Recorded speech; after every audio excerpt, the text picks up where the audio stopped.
Mga kapatid, tama lamang na kami laging magpasalamat sa Diyos dahil sa inyo, sapagkat patuloy na lumalago ang inyong pananampalataya kay Kristo at lalong nagiging maalab ang inyong pagmamahalan sa isa't isa.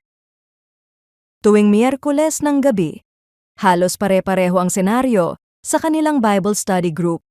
May dumarating na pagod galing trabaho, may tahimik lang na nakikinig, at may iba ay dala ang mabibigat na pinagdadaanan sa buhay.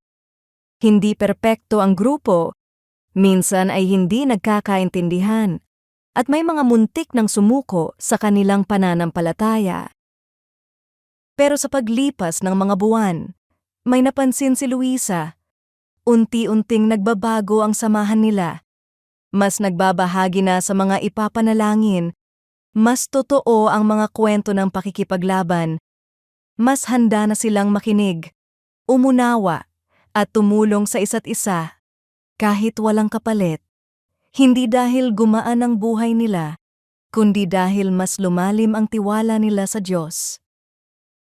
Isang gabi, habang nagkakape sila pagkatapos ng pag-aaral, napaisip si Luisa.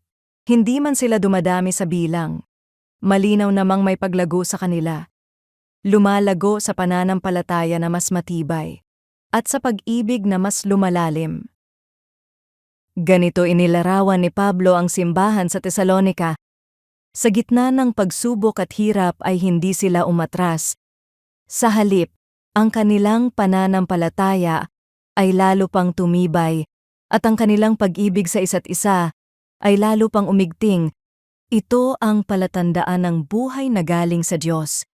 Hindi kawalan ng problema, kundi patuloy na paglago sa gitna nito. Ang tunay na paglago ng Kristiyano ay hindi nasusukat sa galing magsalita o sa dami ng ginagawa, kundi sa kung paano tayo magtiwala sa Diyos at magmahal ng kapwa, lalo na kapag mahirap at may mga pinagdadaanan sa buhay. Saang bahagi ng iyong buhay, nakikita mo ang paglago ng iyong pananampalataya? Kanino ka tinatawag ng Diyos na magmahal ng mas malalim ngayon? Panginoon, salamat po dahil ikaw ang dahilan ng aming paglago. Palalimin mo pa ang aking pananampalataya at palawakin mo ang aking pag-ibig, hindi lang sa salita, kundi sa gawa. Tulungan mo akong magtiwala sa iyo sa gitna ng pagsubok at magmahal tulad ng pagmamahal mo sa akin. Sa pangalan ni Jesus. Amen.